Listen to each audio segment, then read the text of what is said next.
What's been your most popular episode so far? It's actually been my networking podcast. That one is just I say through the roof, because by my standards it's through the roof. I think it's about 30 plus podcast downloads. It's really, when it comes to the sweet spot, it's interesting. Like, I recorded that episode back in December, and prior to that was when I was really starting to get into networking. And I thought, you know what, I'm just going to share what's been working really well for me. And it's almost like that was the acceleration point. So all the things I'd been doing beforehand, in community groups, answering questions, doing lives, meeting people, and then creating that episode, I don't know, that was like the sweet spot where it just compounded, or it just, quantum shifted. It just kind of, if you're looking at a graph, it just, shoots up. There's no linear to it. It just went boom.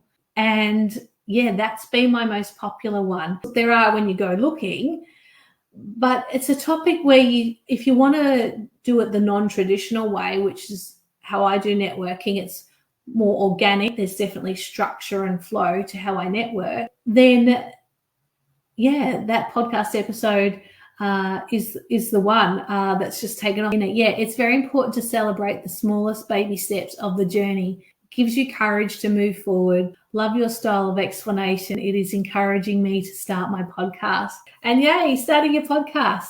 But celebrating those baby steps. Like on my story somewhere on Instagram, if you were to go looking, there's the very first photo of myself. And like I said, I hired a podcast coach of us after our first meeting, and uploading my first episode and everything being approved through Apple. Like, it's capturing those moments. And as I was recording podcast episodes, I was doing it through Zoom. So maybe this is something for you to consider as well, Mobina, and anyone else listening, is that you can start to, take screenshots of, like, when you've finished your podcasting episode, take a photo. You can share it on your socials, in your stories, and people get that behind the scenes. And particularly as you're growing your podcast,